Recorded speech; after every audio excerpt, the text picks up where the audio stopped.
Hi everyone, hope you're well. So, we're getting the tail end, I think, of Storm Arwen here. I'm just looking outside my front garden there. It's wound down a little bit, but last night it was pretty stormy, and it's just making me think of what the conditions on the English Channel must be like. Now, before I come to the main point of this video, there's been a number of tragedies around the world in recent days, so just want to reflect on a few of them. In Siberia, a big mining disaster, over 50 men killed. It's once again a reminder of the price of coal. And of course, on this island, we had thousands of men and boys died over the centuries in the coal industry. So, big tragedy there. In Mexico, 19 pilgrims have died on the way to the town of Chalma, Catholic pilgrims, in a bus crash. And there was another severe road accident in Bulgaria last week. I believe it's the worst in Bulgaria in modern times. At least 46 were killed in a fire on a bus, which I understand was going from Istanbul to Sofia. So, at any point in the world, there's a tragedy somewhere. So we must never take life for granted. Um, Now, about this issue on the English Channel. Um, it's a very difficult subject, and it's something that doesn't really have any easy answers. Um, I think what's happening here is that migrant crisis, for want of a better term, for a collective terminology, that was going on in 2015. It particularly escalated in 2015. Hundreds and hundreds drowned in the Mediterranean that year. In fact, thousands throughout the whole year. That's the year it really came to a head. It's been going on before since, but 2015 was a year that will be remembered for the Mediterranean migrant crisis. Um, Now it looks like that's starting to now happen in the English Channel, and this is a situation that's really needs to be taken control of. Let me just put my cards on the table. I do not agree with those who think that we should have open borders, that there should simply be a situation where we let anyone in without some sort of control mechanism. But I also differ from those who um, actually lack any sort of humane compassion here. I was looking at a BBC interview, and the journalist, I forget the guy's name now, obviously an experienced journalist, but he'd done two interviews. He'd done one with a people trafficker in the city of Erbil in northern Iraq, and the other with a Kurdish family who were explaining their reasoning for making these sort of crossings.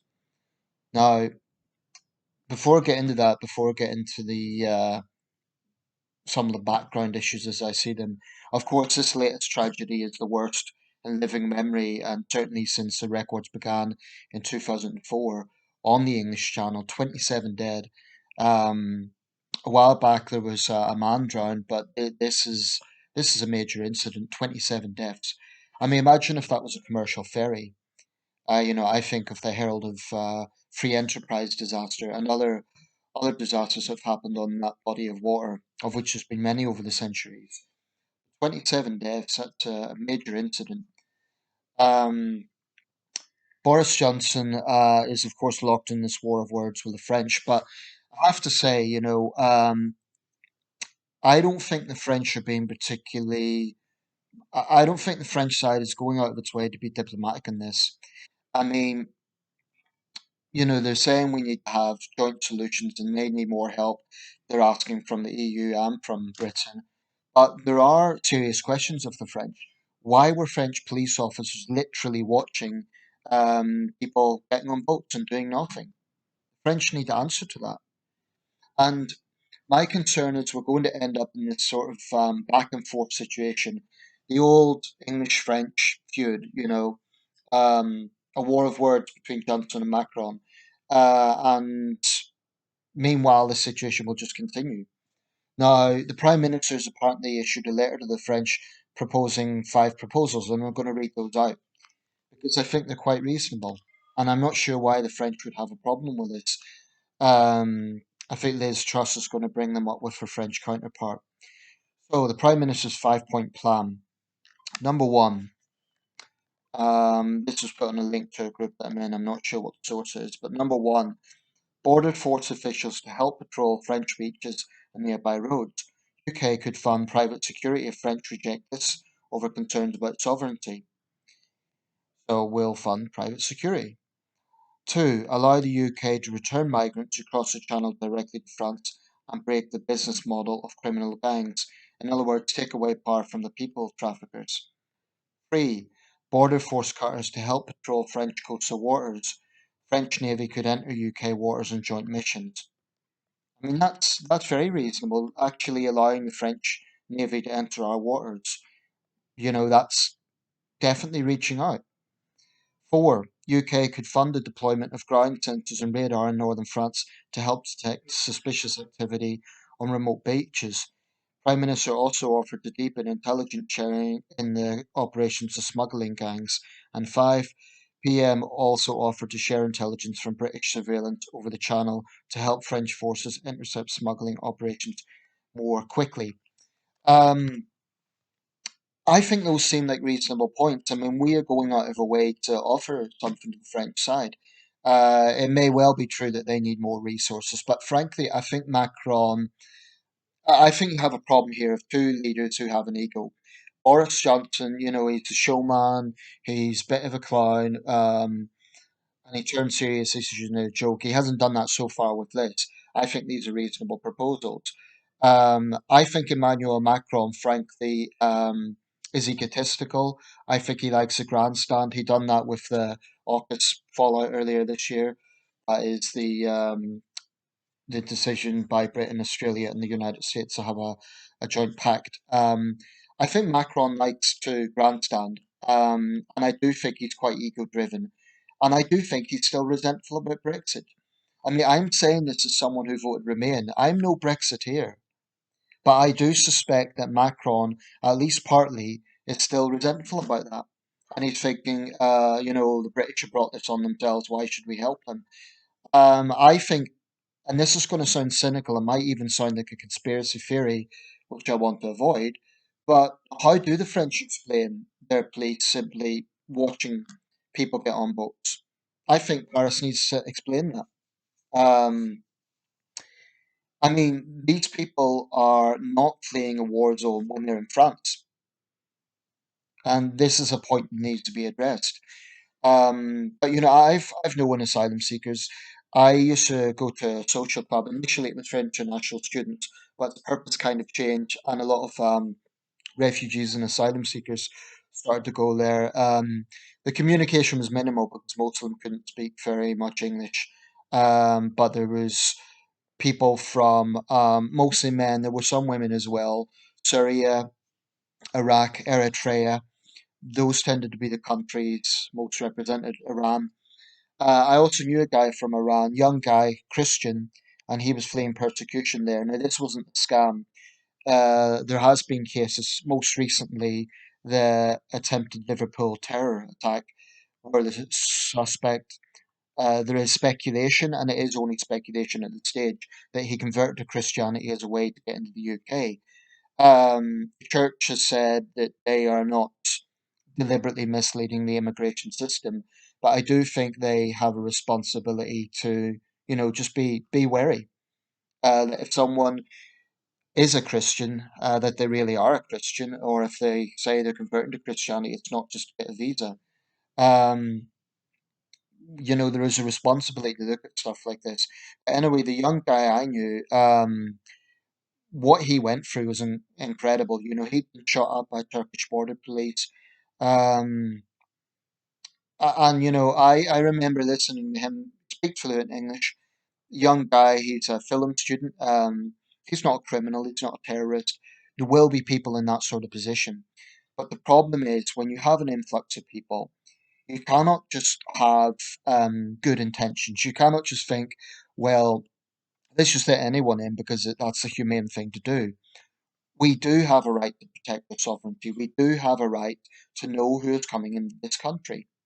And this is what I really take issue with certain refugee advocacy groups or people who say the only answer to this is to just have no borders. That's astonishingly naive. Um, I mean, that may prevent these sort of tragedies in the short term, but then you're going to have a situation where there is no borders, there's no control, and we don't know who's coming into the country. There are some women and children among these people. One of the first victims of this tragedy to be named was a Kurdish woman by the name of Mariam. Um, and that's something we should never lose sight of. They're not just figures; they are human beings. But we don't know the individual circumstances of all of them. Some of them may well be trying to flee persecution. Now, France, like I say, is a safe country, largely speaking. I do know the young guy I knew said that when he was at Calais, there was some really, he was in the jungle, and there was some really dodgy characters there. Some were outright Islamists. Now, being a Christian, he was obviously not safe being in that camp with them. So France is a safe country, but that camp not isn't necessarily safe. I think females might be vulnerable. Um, so France is a safe country, but the situation there, it's appalling. But what struck me in that interview, so the BBC man, I'm backtracking a bit here, but he interviewed a people smuggler. The guy, of course, covered up his identity. Real POS. He basically admitted he had no shame in what he was doing. He was making money from it. He claimed that he told the people that they were, facing a precarious situation if they agreed to it. But I think people traffickers have to be some of the lowest low. I think they're up there with child sex offenders and terrorists for sheer inhumanity. Um, and I do support very, very long prison sentences for those who are caught. Um, but then the journalist interviewed a family, and they said, one day of taking a risk on the English Channel or the Mediterranean was worth life in Syria, or life in Eritrea, or life as occurred in northern Iraq, or life under the Taliban. Um, the countries that tend to be represented tend to be certainly those unstable Middle Eastern countries, but also West Africa. That's becoming increasingly unstable with the Boko Haram insurgency. And then there's there's feuds between the various nationalities for a range of reasons. I imagine we're going to see an influx of people fleeing the war in Tigray in northern Ethiopia because that situation's only getting worse. Um, I just feel so grateful that I'm not in their shoes. And I have to say, someone posted on the group that I was talking about a link showing that it was actually from GB News, and it was showing that a lot of people were putting laughing emojis. Now, whatever someone thinks of this situation, and I'm certainly not naive, I think we need controls, but to laugh at human tragedy is despicable. Um, I just think that's very low, regardless of who the people are. I mean, in the end of the day, these are individual human beings. They've all got their own stories. They've all got their own hopes, fears, ambitions, and life stories. Some of them might be people who should not be here. And technically, they're all breaking the law. But what is the answer? I don't think we should be naive. I don't think the proposal by advocacy groups that we simply take away borders is workable. Why? Because that will simply encourage more to make these dangerous crossings. Now, one of their spokespeople did make an interesting point. He said that what we could perhaps do is make the asylum process simpler. I do think that, for example, vulnerable Afghans, of which there are many at the moment, especially those who have helped British armed forces, they should not be having to wait 5 years. The Home Office really needs to speed up their applications and not present them with bureaucracy. Of course, there needs to be vetting. Of course, we need to know that they're not potential Islamists.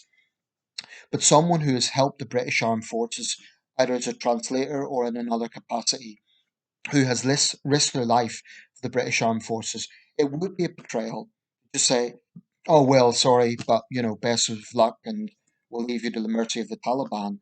or even ISIS as it stands at the moment. Um, the United Kingdom has 68 million people.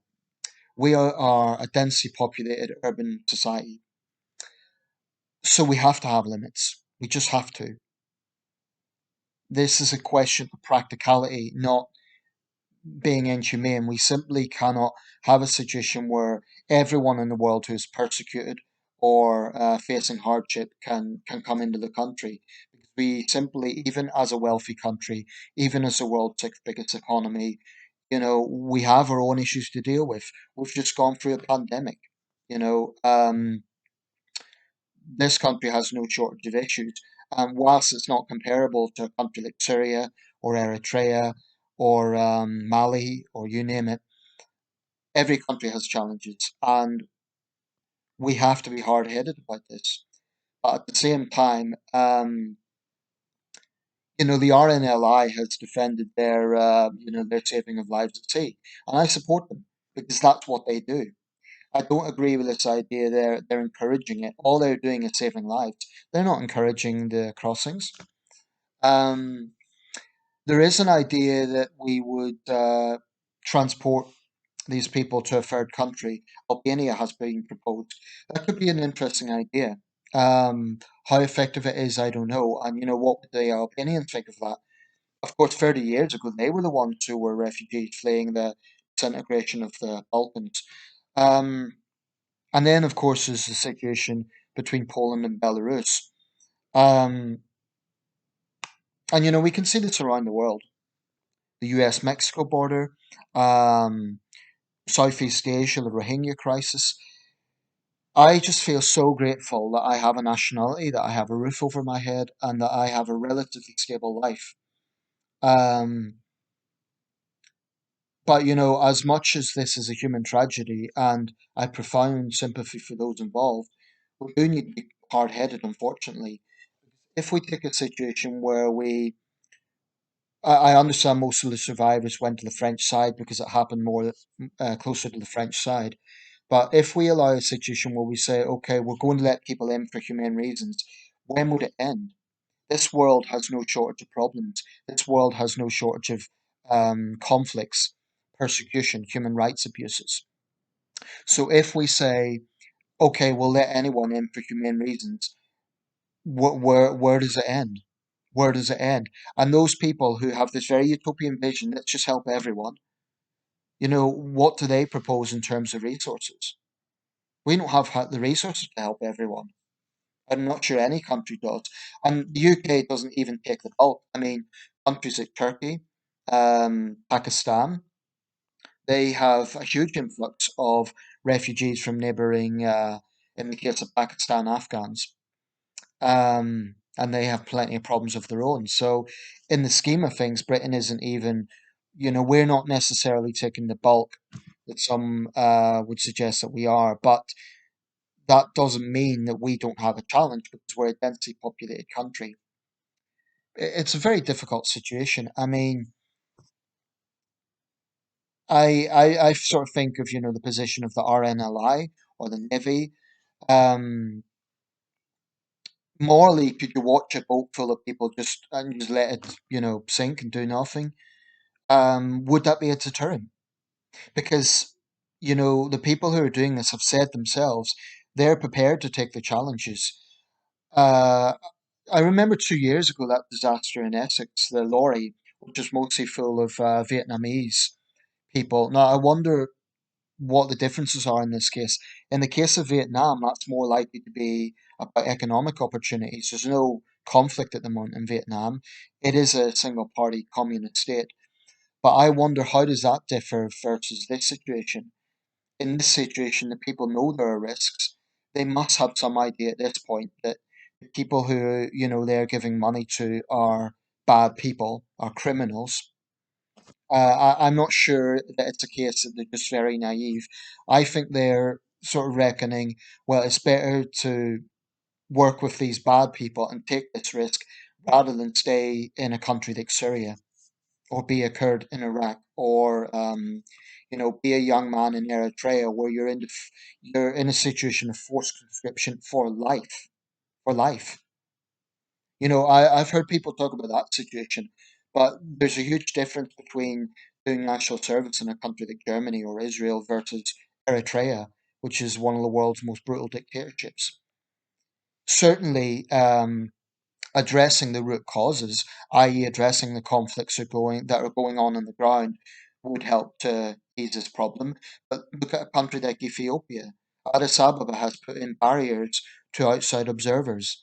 Um, they've got nationalistic and defensive, and Abiy Ahmed, complete disgrace. This is a guy who won the Nobel Peace Prize 2 years ago. Now he's, calling on his country's forces to join him at the front. He's a former soldier. He's come out with a conspiracy theory that outsiders want to keep down Black Africa. This is absolutely disgraceful populism. My view on that is if Ethiopia's got nothing to hide, then won't have a problem with outside observers. As it stands, it looks like atrocities are being committed by both sides. Certainly, I'm not defending the TPLF, the Tigrayan militant groups. I've no doubt they've got innocent blood on their hands.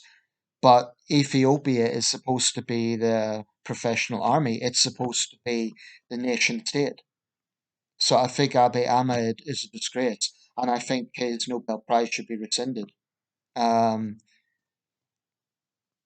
I mean, this is why it's so difficult, because that would be the answer: solve the problems at the root sources. But then you're up against defensive nationalism. You're up against very complex situations.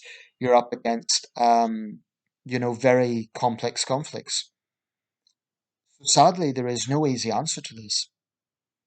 There's no easy answer.